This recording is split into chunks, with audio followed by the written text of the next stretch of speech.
Shalom, shalom, frères et sœurs en Christ, et bienvenue à la Rhapsodie de ce lundi 30 octobre 2023. Rhapsodie écrite par le pasteur Christoya Kilomé, et la lecture est offerte par les vérités de l'Évangile. Le thème d'aujourd'hui est l'essence de Christ en vous. Et le verset est pris de Colossiens 3, versets 1 à 3, qui nous dit « Si donc vous êtes ressuscités avec Christ, cherchez les choses d'en haut, où Christ est assis à la droite de Dieu. Affectionnez-vous aux choses d'en haut et non à celles qui sont sur la terre. Car vous êtes morts et votre vie est cachée avec Christ en Dieu. » Alléluia. Le pasteur Christ dit, notre verset d'ouverture aide à peindre un tableau de la vie que nous avons maintenant en Christ. C'est la vie de résurrection. Rappelez-vous, quand il est mort sur la croix, nous sommes morts avec lui. Nous avons été ensevelis avec lui. Et quand Dieu l'a ressuscité, nous avons été ressuscités avec lui. La vie humaine que vous aviez alors, la vie humaine que vous aviez lorsque vous êtes né de vos parents est morte. Vous avez une vie, une nouvelle vie maintenant. Christ. Christ est votre vie. Alléluia.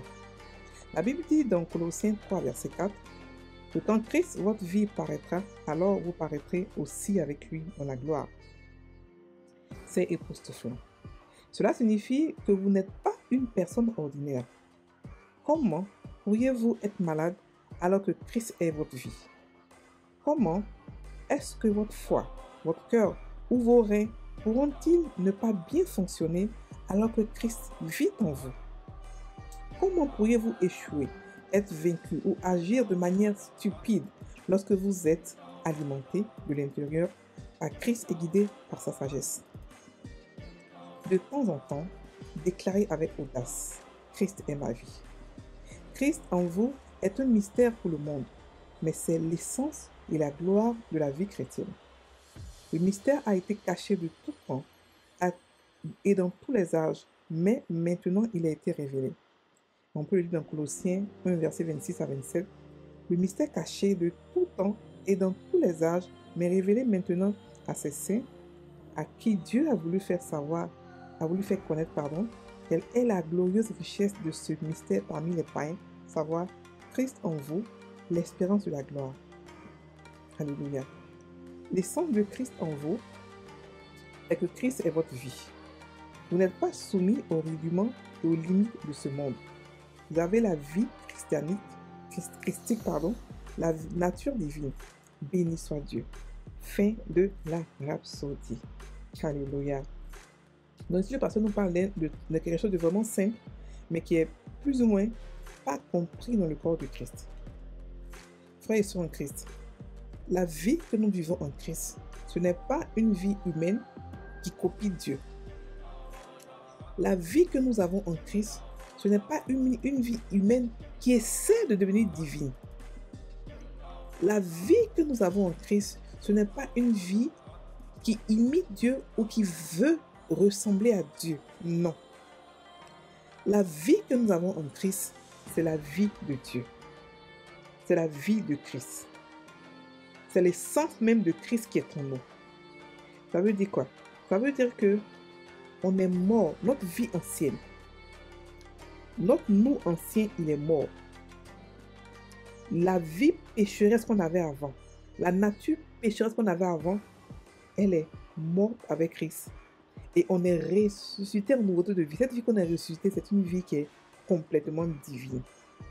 On n'est pas mélangé humain et divin. On n'est pas à moitié, non, on est des divins, des dieux qui vivent dans un corps humain, qui est juste notre maison. On est des dieux qui avons une expérience humaine. Vous comprenez? Maintenant, on vit la vie de Dieu.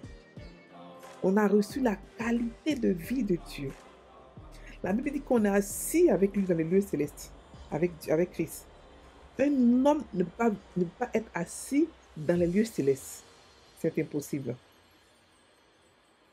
Un pécheur ne peut pas entrer dans les lieux très saints. Parce que là où il est assis, il est dans le lieu très saint. On est là-bas avec lui. un homme ou un pécheur ne peut entrer là-bas. Il faut forcément avoir la vie de Dieu pour entrer là-bas.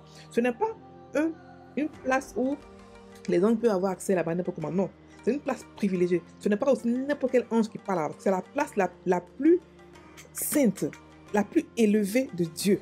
Là où Christ est assis. C'est là-bas que nous sommes assis avec lui. Dans les lieux très saints. On est né dans le lieu 3 fois saint. Donc que les gens partaient et ils mouraient parce qu'ils n'étaient pas vraiment saints. Nous, on est nés là-bas. On est les seuls qui avons été créés comme ça.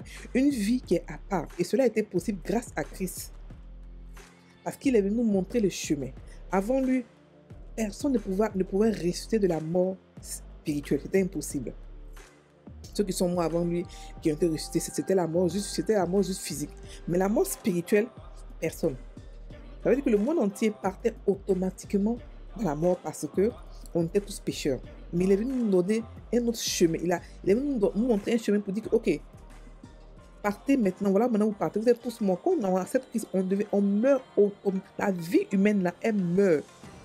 Et maintenant, on vit une autre vie qui est la vie de Christ. Donc, il faudrait que le chrétien puisse comprendre, parce que beaucoup de chrétiens ont des soucis pour pouvoir dire ce qu'ils sont en Christ. Ils ont peur, ils se disent que non, c'est blasphémé. C'est pas blasphémé. La Bible dit qu'on est des dieux. La Bible dit que Christ est notre vie, notre essence. C'est parce qu'on est des Christ qu'on peut vivre comme lui. On ne peut pas être chien et vouloir vivre comme un chat. C'est impossible. C'est parce qu'on est Dieu comme lui qu'on peut maintenant l'imiter, qu'on peut vivre sa vie. Vous comprenez? Donc, c'est pour ça que le pasteur nous demande de nous affectionner des choses d'en haut, dans le verset, et non celles de la terre. Et comme on est de Dieu, pourquoi on doit s'affectionner des choses d'en haut? Parce que on est né de nouveau, c'est vrai, mais la manière de penser, la mentalité reste la même. Donc, elle doit être changée et s'ajuster à celle d'en haut. Vous comprenez? Donc, parce qu'elle doit s'ajuster, on doit maintenant faire un travail sur nous-mêmes. La Bible nous dit, Paul dit à je crois, aux Philippiens, que travailler à votre salut. Ça veut dire qu'il y a une chose à nous, il y a des choses à nous que nous devons faire. Des choses qui nous incombent à nous de pouvoir réellement profiter de ce que Dieu nous a donné. Et cela, c'est nous affectionner expressément, commencer à aimer les choses d'en haut. Et c'est pas compliqué d'aimer les choses d'en haut, c'est pas vraiment compliqué. La méditation et tout ça, et on commence à voir des choses, on commence à aimer être dans notre état divin. La vie humaine, elle est pénible. C'est comme si, comme on est des dieux, et quand on veut vivre une vie humaine, c'est comme un poisson qui vit hors de l'eau. Il vit péniblement, il risque de mourir, il risque de s'étouffer. C'est comme ça que nous sommes aussi, nous chrétiens, qui voulons vivre la vie humaine, qui voulons nous laisser manipuler par Satan, blaguer, victimiser par Satan, faire tout ce qu'il veut, et puis on pleure, on se plaint, alors qu'on a le pouvoir sur lui. On a l'autorité sur lui, sur le péché, sur la maladie, sur les circonstances de la vie, sur tout son système et sur tout son royaume. Vous comprenez? C'est pour cela que le pasteur nous dit de vivre, de nous affectionner des choses d'en haut. Alléluia. Donc, il nous explique ici que nous avons maintenant Christ en nous. C'est-à-dire que c'est Christ qui est en nous. C'est pour ça que Jésus a dit, le Père vous aime vous-même. Le Père, parce qu'il nous dit aussi de faire tout au nom de Jésus. Parce qu'on est des Jésus. Oui. Donc, c'est pour ça qu'on peut l'imiter. On ne peut pas imiter quelqu'un avec qui on n'a pas la même nature. C'est impossible. Vous comprenez? Donc, lorsqu'il est mort sur la croix, on est aussi mort avec lui. On a été enseveli avec lui. On a été ressuscité avec lui et on a été couronné avec lui. On a reçu sa vie à lui. On a reçu sa justice. Donc, on est la justice de Dieu et on a sa justice. Et la justice, c'est une nature. Ce n'est pas un état, un statut qui change. Non, c'est une nature qui ne change pas. C'est une nature qui ne change pas. Alléluia. Donc, il nous dit aussi que on n'est pas ordinaire. On ne peut pas être des dieux et subir la maladie, la mort, les virus, les soucis, les échecs. Non, non, non, non, non. On est au-dessus et on a la victoire tous les jours. On a la vie de Dieu.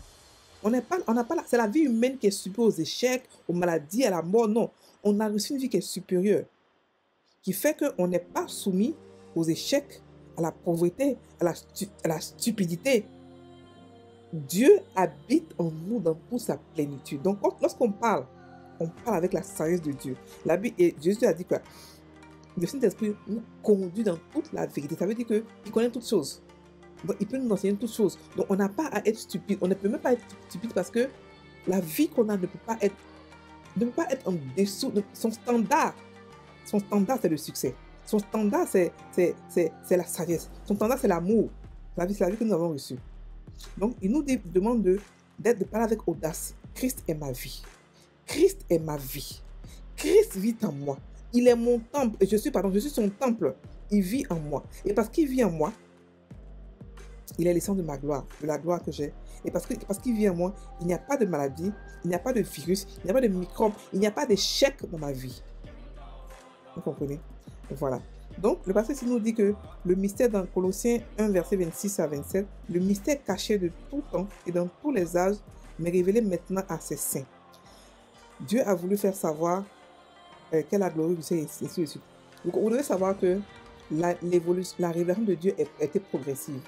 Au temps de Moïse, il ne le connaissait pas comme nous on le connaît maintenant. Au temps de Moïse, il n'était pas possible de le connaître comme on le connaît maintenant parce qu'au temps de Moïse, ou avant tout ça, il n'était pas capable de porter Dieu comme nous on le porte. Nous, on peut le porter parce qu'il nous a rendu comme lui pour le porter. Eux, ils ne pouvaient pas le porter. Donc, Dieu là-bas était dépeint comme Jéhovah Shabbat, Jéhovah, tous les Jéhovah. Mais avec nous, c'est Papa. On a eu la révélation complète de tout ce qu'il est et de tout ce qu'il peut faire.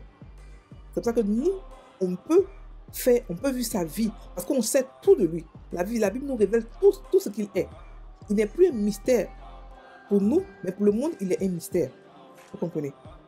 C'est pour cela que on n'est pas soumis aux rudiments de ce monde. On est différent parce qu'on a connu le Père. On est amis avec le Père. Il est notre Père. On a avec lui une intimité, une complicité, une communication, une communion. Alléluia. On prend maintenant les confessions. Je ne suis pas soumis aux rudiments et aux limites de ce monde.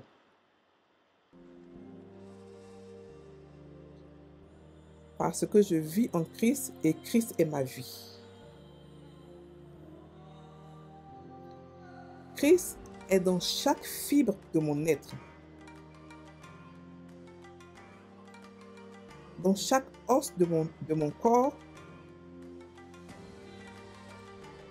et dans chaque cellule de mon sang. Je règne et je domine sur les circonstances en son nom. À l'abri de tout mal et de toute nuisance parce que je suis assis avec Christ dans les lieux célestes. Alléluia. Frères et sœurs en Christ, passez une très bonne journée. Soyez bénis.